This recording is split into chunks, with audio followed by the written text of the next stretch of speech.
महाराज में कोई दुखी तो नहीं। सभा बीच में एक व्यक्ति रहे सो बड़ो दुखी रहे कंसराज से, तो दुखी तो महाराज मथुरा की सभी प्रजा थी, एक ज्यादा दुखी रहे। बने हाथ उठाओ महाराज मेरी सुन लियो।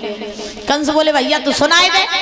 तो वह व्यक्ति ने हाथ उठाओ बोले महाराज और तुम सबकी काऊ की नहीं जानत, लेकिन हम अपनी तो जरूर जानत कि हमारे ऊपर दुख ही दुख, हम बड़े दुखी हैं, पहले हमारे दुख दूर कर दो। कंस बोले तुम दुखी हो? बोले बहुत ज्यादा।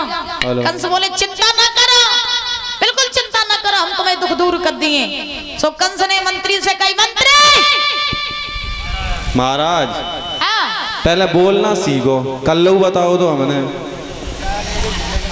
अच्छा आप क्या क्या बात करो करो। आप हाँ कहाँ के मंत्री हो?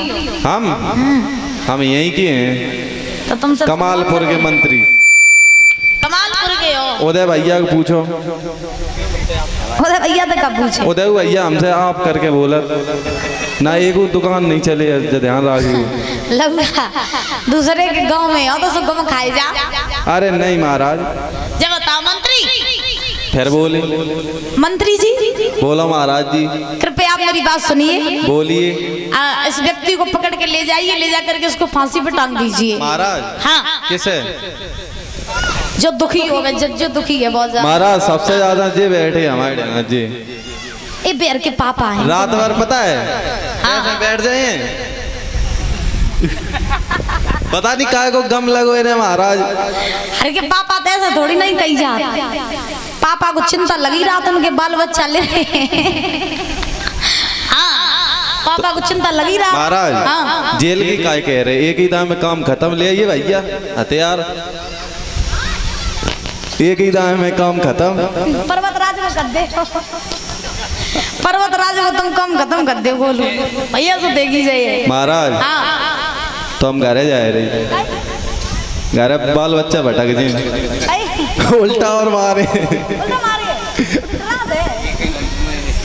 महाराज आज ध्यान रखना, मंत्री से कहा कंस ने मंत्री इस व्यक्ति को ले जाओ, ये व्यक्ति बड़ा ही दुखी है और हम नहीं चाहते कि हमारे राज्य में कोई दुखी रहे, इसको ले जाओ, ले जा करके फांसी पे टांग दो।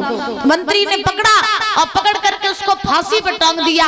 अब जैसे ही फांसी पे टांगा तो महाराज बेऊ मर गए, उनके सब दुख थे बेऊ मर गए, है ना। अब जो और सभा में दुखी रहे सो बेऊ सुखी हो गए, डर के मारे। कंस ने कही भैया कोई और दुखी? सभा में से आवाज आई नहीं महाराज कोई दुखी नहीं, अब सब सुखी ही सुखी।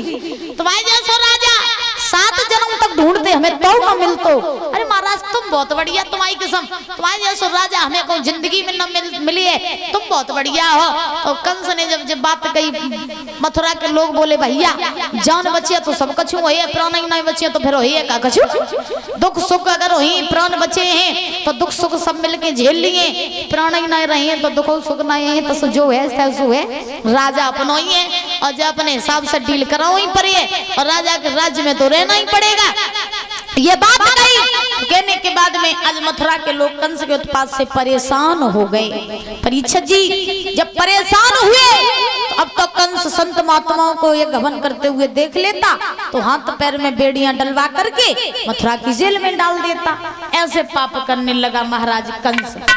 जब पाप करने लगा तो श्री सुखदेव जी समझा रहे हैं कि हे राजन परीक्षित, आज सारे संत महात्मा और पृथ्वी कंस के पापों से परेशान होकर के महाराज भगवान की शरण में जाने लगे और भगवान की शरण में जाकर के आज कहने लगे हे नाथ आपके सिवा मुझे कोई दिखाई नहीं दे रहा है, आप पृथ्वी पर कब आएंगे और आकर के कब हम सभी लोगों के पापों का नाश करेंगे। और सभी लोग प्रार्थना कर रहे हैं, ताली बजा के बोलेंगे।